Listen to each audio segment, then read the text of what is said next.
Հատկապես ժամանակակից աշխարհում գրողներն ու հրատարակիչները շատ են կարևորում ստեղծագործության վերնագրի դերը, դա համարելով նաև դրա հաջողության գաղտնիքներից մեկը։ Բայց երբ նայում ենք գրականության պատմությանը, տեսնում ենք, որ տարբեր ժամանակներում տարբեր գրողներ նույնպես փոխել են իրենց ստեղծագործությունների անգամ նախնական վերնագրերը, ստեղծագործությունները տարբեր ժամանակներում հրատարակել են տարբեր վերնագրերով, կոնկրետ մեր գրականության պարագայում կարող ենք հիշել Հրանտ Մաթևոսյանի օրինակը, երբ Կենդանին եւ Մեռյալը վիպակը հետագայում լույս տեսավ Խումարը վերնագրով, Անդրեված ամպերը Տաշկենտ վերնագրով կամ Երկրի ջիղը Աշտանարև վերնագրով։ Կարող ենք հիշել նաև Ջորջ Օրվելի հանրահայտ վեպի օրինակը։ 1984 վեպը նախորոք մտադրվել էր վերնագրել Եվրոպայի վերջին մարդը, բայց հրատարակչի պնդմամբ նա ստիպված եղավ փոխել վերնագիրը։ Ընդ որում վերնագիրը չուներ ոչ մի գեղագիտական նպատակ, պարզապես հրատարակման տարեթիվը 1948 շուռ տվեցին եւ վերափոխեցին 1984-ի, որը հետագայում դարձավ վեպի հաջողության գրավականներից մեկը։ Ինչու մեզ հայտնի ստեղծագործությունները ունեն հենց այդ վերնագրերը, ինչ են դրանք ի ցույց դնում, արդյոք չունեն հաճախ շեղող գործառույթ։ Ահա այս հարցերի շրջանակում այսօր կզրուցեմ գրականագետ Հայկ Համբարձումյանի հետ եւ կփորձենք զուգահեռ ընթերցել կամ վերընթերցել հայ համաշխարհային գրականության նշանավոր ստեղծագործությունների վերնագրերը։ Ողջույն Հայկ։ Ողջույն Արփեն։ Ուշադրություն դարձել ես վերնագրերին, թե պարզապես կարդում ես գրքերը։ Անհնար է վերնագրերին ուշադրություն չդարձնել, որովհետև որոշ վերնագրեր այնքան տպավորիչ են, որոնք քեզ բռնում են եւ միջև այդ ստեղծագործության ավարտը բաց չեն թողնում եւ հետագայում նույնիսկ կարող է այնպես ստացվել, որ իհարկե դու ամեն ինչ մոռանաս, սյուժեն եւ այլն, բայց վերնագիրը տպավորվում է։ Նույնիսկ եթե գործը չես կարդացել, այլ մենք միջ եթեր մտնելը զրուցում էինք եւ ես հիշեցի մոտավորապես Սելինջերի վեպի վերնագիրը եւ այդ շուրթերը, աչքերը կանաչ։ Այո, եւ նաեւ հայ գրականության մեջ էլ իհարկե կարող ենք հիշել։ Պետք է ասել, որ շատ օրինակներ եւ ոչ միայն արձակի, մենք անդադ արձակ ենք հիշում կարծես թե, բայց պոեզիայի, բանաստեղծական շարքերի հրաշալի վերնագրերում ենք տպավորված Երկիր նայիրի, Կատվի դրախտ, Տերյանի, օրինակ բանաստեղծական շարքերը կարող ենք հիշել։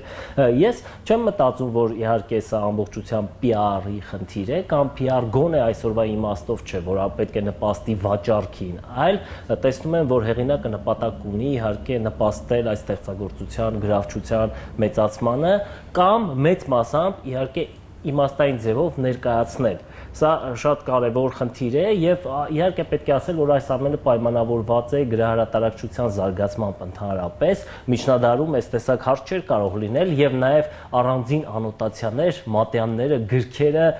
կամ ունենում էին կամ չէին ունենում, եթե առաջին ձեռագրի էջերը պահպանված էին լինում, այնտեղ սովորաբար դիմումներ կային մեկենասներին, մեկնաբանություն կար, նպատակը կար գրելու եւ այլն, սա էլ անոտացիա էր։ Ժամանակակից աշխարհում այսօր ընդունված է եւ դա փաստ է, որ գրքերի վերնագրերը թիվ մեկ գործոն իրենց կոմերցիոն է, որտեղ գիրքը պետք է ունենա գրավիչ վերնագիր, որպեսզի ընթերցողները գնեն։ Եթե հիմա մի փոքր պատմական ակնարկ անենք, կտեսնենք, որ այդ խնդիրը պետք է որ միշտադարում օրինակ կոնկրետ հեղինակներին չհետաքրքրեր, որովհետև իրենց ստեղծագործությունների վերնագրերը եթե նկատել ես, գրեթե բոլորը ժանրանվանումներ են՝ տաղ, մատյան, պատմություն եւ այլն, որին հաջորդում է մի երկար վերնագիր, որը շատերը չեն հիշում, բայց երբ որ զուգահեռ մեջ դիտարկում ենք եվրոպական գրականությունը, տեսնում ենք, որ իմ ընկալմամբ այդպես է, որ ահա այդ PR գործիքը գուցե ոչ այդ բառով, այլ բառով, այլ մտադրույթով այնուամենայնիվ գործել է նույն Գուլիվերի ճանապարհորդությունները հիշենք Ռոբինզոն կրճատվել են եւ ոչ ժամանակի ընթացքում են կրճատվել։ Ես չգիտեմ առաջին հրատարակություններում նրանք անոտացիաներ ունեցել են թե չեն ունեցել, այսօր բոլոր գրքերը այո վերնագիրը ծառայել է որպես անոտացիա եւ հետագայում ուղղակի վերնագրերը կարճացել եւ կրճատվել են։ Բայց դա չի փոխում էությունը, որովհետեւ եթե 16-17-րդ դարերում նման վերնագրի նման տեսակներ, հա, համարվում գրավիչ գործիք ընթերցողին ներքաշելու, այսօր արդեն ուրիշ գործիքներ կան, հա, անոտացիան լրացուցիչ միջոց է։ Եվ կարճությունը կամ երկարությունը ինձ թվում է այստեղ այդքան էլ խնդիր չի, որովհետև մենք հիանալի օրինակներ ունենք երկար վերնագրերի եւ շատ լավ հիշվող։ Նկատի չունեմ 5 տողանոց, 3 նախադասությունանոց վերնագրեր, այլ օրինակ, չգիտեմ, 100 տարվա մենությունը, չէ՞։ Բավական երկար վերնագիր է եւ երևի դու գիտես, որ նախնական տարբերակում Գաբրիել Գարսիա Մարկեսը ընդհանրապես ցանկացել է վեպի վերնագիրը դնել տուն։ Օրինակ, եւ հիմա ասենք այդտեղ հարց է ցակում դրան կանադառնան, կարծոք տուն վերնագրով այդ վեպը կունենար այդ հաջողությունը, ինչ ունեցավ մի 100 տարվա մենություն վերնագրով։ Հիմա եթե հայ գրականության օրինակով նայենք, ինչ շատ են օրինակ մեղադրում, որ այս ամեն ինչ կոմերցիայի դիրքերից եմ նայում, բայց դες այդ օրինակ Վերք Հայաստանի վեպի վերնագիրը վերցնենք։ Ես համամիտ եմ, որ Աբովյանը այդ վերնագիրը բխեցրել է եւ գաղափարական տիրույթներից, ասելիքից, բովանդակությունից, բայց այդ ցնցողությունը հաշվի առնելով վեպի վերնագրի կարող ենք նաեւ մտածել, որ անպայման ունեցել է գրավելու,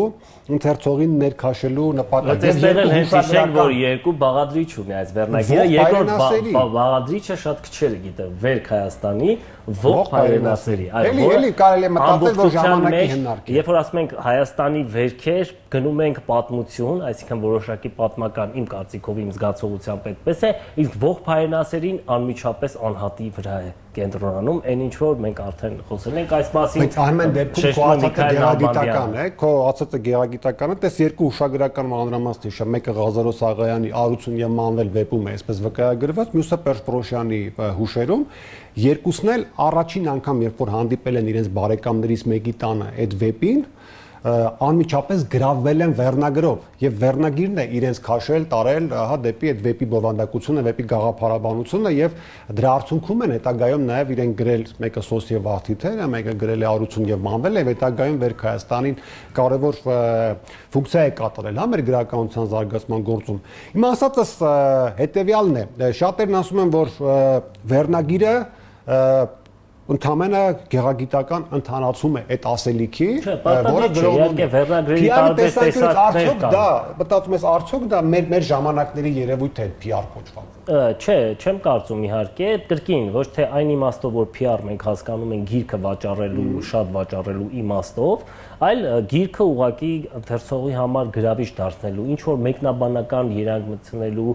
գոնե ուղղորդելու առումով, այն դեպքում, երբ որ գրահրատարակչական, մամուլ, հեռուստատեսություն, գովազդ եւ այլն այս բաները չկան, դու ուղղակի փորձում ես իմաստային ինչ որ բան տալ եւ ընթերցողին ուղղորդել։ Օրինակ վերնագրեր կան, որոնք ուղղակի գլխավոր հերոսի անուններով են, էպոստերն են այդպես Միջնադարյան եւ այլն, գլխավոր հերոսների անուններով։ Եւ Աբովյանից հետո եկած մեր վիպասանության մեջ այդպես է մեծ մասամբ։ Սամվել, Դավիթ Բեկ, Գևորգ Մարզպետունի եւ էլի կարող ենք հիշել։ Այսինքն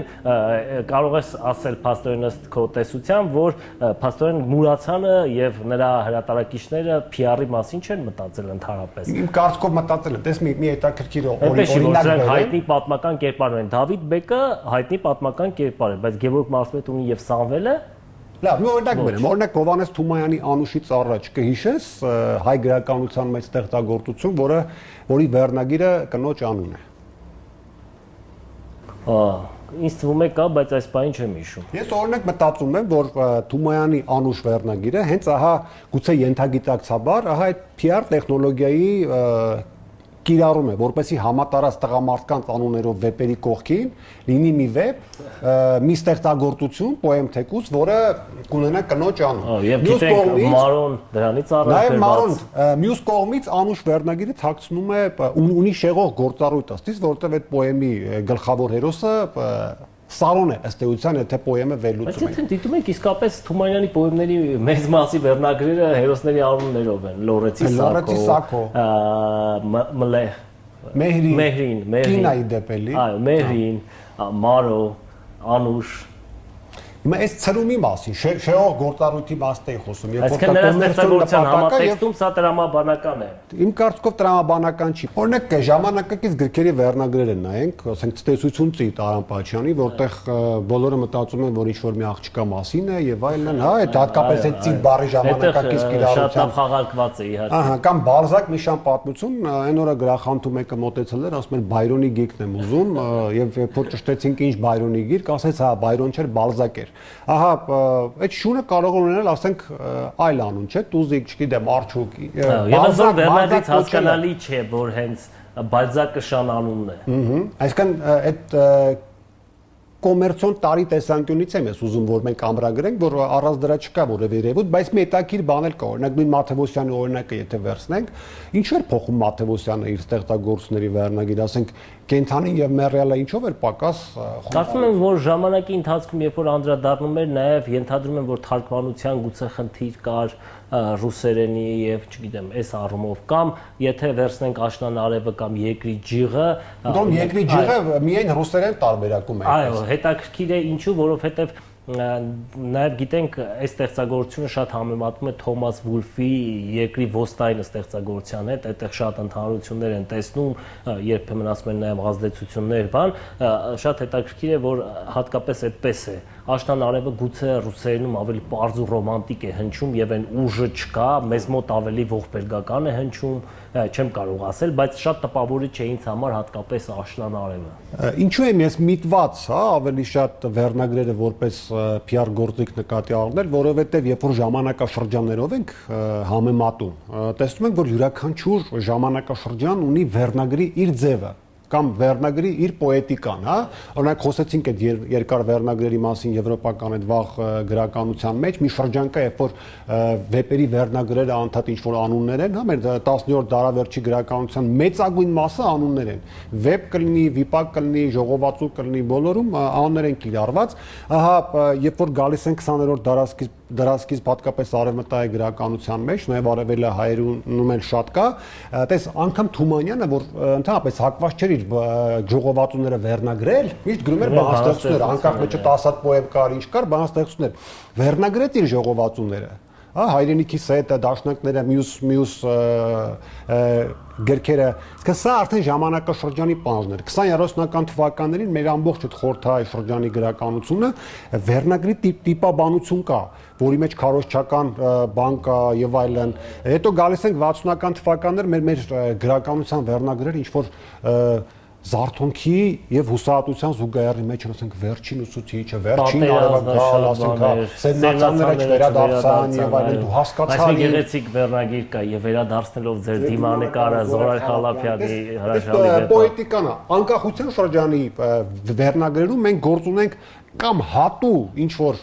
երևույթների հետ, то չգիտեմ, հիվանդանոց, գժանոց, ստողանք, այսինքն որոնք խորհրդանշում են անկում ապրող։ Հիմա տես, երբ որ սրանք կարող ենք մեկնաբանել որպես այդ իրականության արտացոլումներ, չէ՞, բայց նաև ինչու՞ չմեկնաբանենք որպես PR գործիք, որպեսի ընթերցողը, մարդը, որը պետք է միտված լինի այդ գրքին, տեսնի ահա ժամանակի եւ քո վերնագրի նմանությունը։ Եվ նույն կարող ենք, օրինակ ես հիշեցի շատ էլի ժամանակաշրջանի հետ կապված եւ գրականագիտության մեջ նկատվել է, թե ինչպես է պատմավեպի վերնագիրը փոխվում, երբ որ այդտեղ միաբաղադրիչ մի անուն է ուղակի Սամվել, մեկ էլ այստեղ երկար վերնագրեր են դառնում, ինչ որ թեական, Արշակ արքա, Դրաստամատ Ներքինի, այլ կերպար է գալիս, որը իհարկե ոչ այնքան իմ կարծիքով էլի PR քայլ է, այլ պատմության նոր անհատին բերելու, դա էլ հայտի բան է, որ Դրաստամատին պեղելու, գտնելու, բերելու եւ Արշակի կողքին դնելու նրան կարեւորություն տալու, նույնիսկ վեպը կարելի էր նրա անունով գուցե դնել, եթե նախկին տրամաբանությաններ կամ